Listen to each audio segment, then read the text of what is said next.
All right, you guys, this is my buddy Sean. So I've been hearing about this one for a while. So you start with a 2013 5.0 Yep. bone stock Mustang. Correct. First we were doing like springs and like coilovers and stuff, but then the airbags came out. Air suspension was all over the place. Yeah. California, LA roads, you know how it is, 405, 101s, real bumpy, so we wanted to go air suspension on this. And that's exactly what we did, and we fell in love with it. Yeah. But then after that, then the fad came out of the fender flares, you know? You know how that was a couple years ago, fender flares were everywhere, but nobody was making it for Mustangs. I felt like the muscle car community didn't get that much of a love, you know? And it's not like everybody's gonna like it, but it is a little bit of a mixture. Well, who cares though? You do the car you want to do. You know, that's my approach. All right, so what's your air ride on it? What do you have? I got airlift performance. Okay. This kit was built for those wheels. Yeah. Got it. So if anybody ever gets this kit, the fitment might not be as good because this kit was particularly made for these tires and these wheels. Yeah. So how much wider is it? The rear's wider than the front. So originally when these cars came, the back was kind of sunken in a little bit, and the front was more wider. Yeah. So the hips were kind of missing. So even if we did a 4-inch wide in the front, we'd have to go at least 8 to 10 in the back just to have the back poke out. So the back is 10 inches wider. On each side? Each side. It's ridiculous. Wow. I know. It's 4 inches into the front? It's 6 inches in the front. It's a 20 by 12 in the front and 20 by 14 on rear. So this car's a foot wider at the front. Yep. And like almost 2 feet wider at the rear. Yes, it is. Radical. Okay. So what size wheels and tires did you go with then because that's a big wheel. So VIP Modular did this wheel, right? It was a 20 by 12 up front, all black. I'm running a Falcon tire, 295 30/20 in the front. The rear is a 20 by 14 with an 8-inch lip, and it's a 315 35/20. Now the 35 is a little fatter wall. If I did run a 30 wall, it would be a lot lower, but I feel like it kind of gives it that muscle car stance when it sits like this. Yeah. And your wrap theme is P51 tribute. Back when I was in nursing school, I had a lot of patients that would talk about the P51s and how they had the big motors in it, how light, you know, how loud they were, etc., etc. Changed the war. And during that time, I was like, I'm just gonna do a tribute one, because we were doing a wrap one time and it was dark and it looked like a P51, and then I remembered my patients, how they would talk about it. Yeah. So I was like, why not? And then I took it to work and they saw it, and it was really, really cool. So this car was not supercharged? No, it wasn't supercharged. This is a 2.3 liter Whipple with 1000cc injectors, a Mishimoto oil cooler up front, 3-inch catback from MagnaFlow. And we do have the long tubes, but remember the California state laws they haven't been so compliant. Have you ever dynoed it? It's not dynoed yet, but people with similar setups, they're at the 600 plus mark. Which is great. All right, so what's up with the floor here? Because I've never seen diamond stitch on a floor before.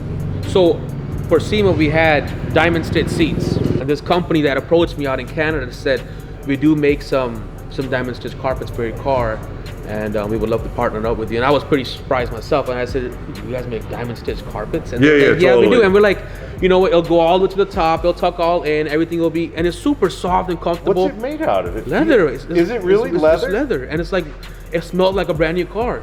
The whole car was like a brand new car I was just surprised myself. All this carbon, the car didn't come with all this carbon. No, it didn't. Bitch it, dude. Wow, dude, there's a lot of carbon popping in here. Oh, and all these extra gauges and stuff. Wow, this thing's tricked, dude.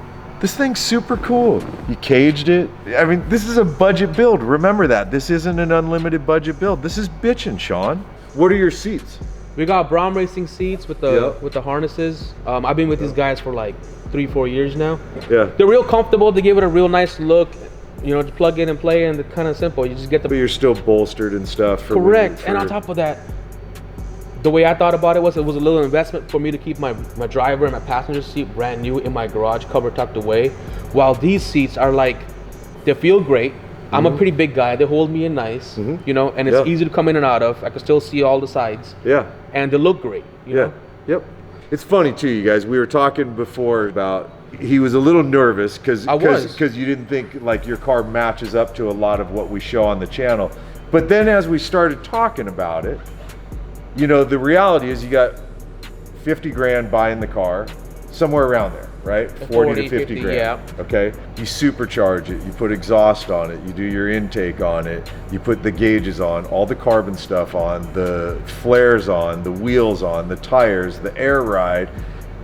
You guys following me here, right? It all starts to add up, and the reality is your build that's a budget build, right? By the time you include the cost of the car and what you've done to it, you're at 100 grand, maybe more. But the steering wheel alone was like $600. You know what I'm saying? People that watch, they don't quite understand what goes into it. They don't understand how the numbers add up, but they add up. They add up. But Sean, to be honest with you, like, I've had this car, and this was my first car, you know, to modify. Okay, firstly, my brother got me into Mustangs because I had a E-Class before this, and I had that for maybe a week. Yeah. I drove his Mustang to work 2 days, and I fell in love with that V6. And I told him that I'm gonna take it for the third night. And my younger brother told me, "Hey man, if you're gonna bring my car back, make sure it comes back with a full tank of gas." And I said, "What?" I'm like, "You're my younger brother, and you're not gonna tell me what to do, okay? So I'm gonna bring it back, however." And he didn't let me take that car. He didn't let me. So I was really hurt, and I said, "I'm gonna go out that same morning when I get off of work, and I'm gonna go buy a Mustang." And I kid you not, I went out.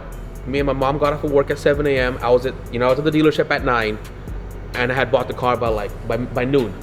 Right. I bought the car by noon, came home, and my dad was yelling at me and said, "Why would you guys buy the same exact car, you know, that looked the same exact way? And why are they both in the driveway? Why would you guys do that?" And I said, "Dad, now we got two brothers, you know?" And those two brothers have created so many relationships because of these cars, and these cars have opened so many doors that is just, you can't even, there's so many stories that you can't even just talk about. Totally. And a correction to your dad, they didn't buy the same car. This one has a V8. So what else is going on? All right, so you got a diffuser. So this is made by Diffusers and More out in Simi Valley. I had designed this with him like 5 years ago, and now like a lot of Mustangs use the same diffuser. Yeah. Is it carbon? It's not carbon, it's powder coated as aluminum. We are running a 3-inch MagnaFlow GT500 exhaust system on this. Nice. It is a little quiet, but long tube should fix all of that. Well, Rob, dude, I think we've talked enough about it. I want to go for a ride in it. Yeah, you want to drive? Let's go. Here we go.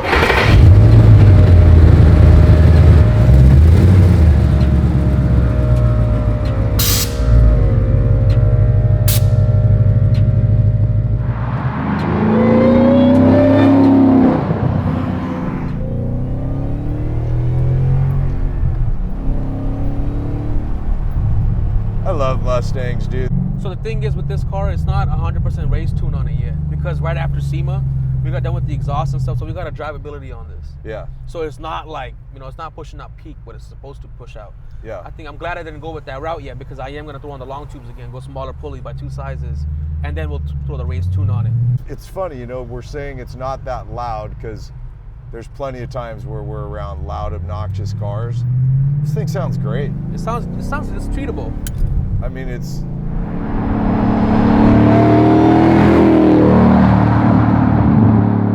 sounds great to me.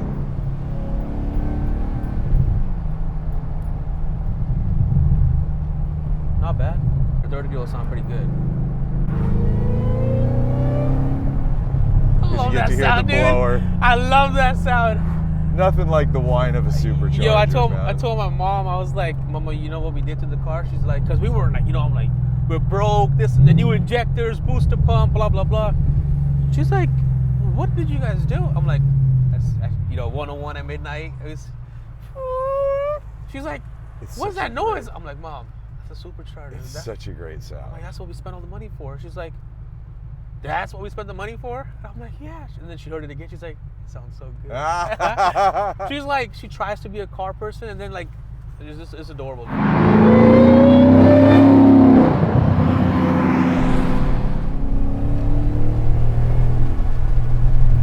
It's not that shabby, the car. I'm actually surprised. To be honest with you, you're the only other guy who's ever driven it. You or Sam, that's it.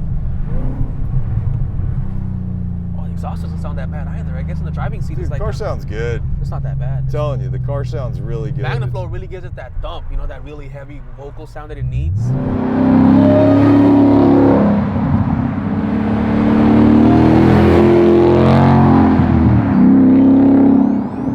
All right, you guys, that is it for our shoot of Sean's badass, aggressively wide-bodied, flared, bag drop stanced P51 Tribute Mustang. Thing came out great, man. I'm stoked for him. This is a long, arduous process he's gone through to get it to this point. And I'm really proud of him, man, as a friend, that he got this car done and out to SEMA. got great reception, got sponsors. Absolutely stoked. And at the end of the day, the car looks great and it drives great. So I'm really thrilled. By the way, something we didn't talk about until after we were done with the interview process was these canards, these wings here. These are cardboard. I swear to you, these are cardboard. And they look great. So anyways, you guys, that's it for today's episode. Hope you enjoyed it. Thanks for hanging and watching and supporting what we do. I really do appreciate it. And I will see you in the next episode. All right, man. Later.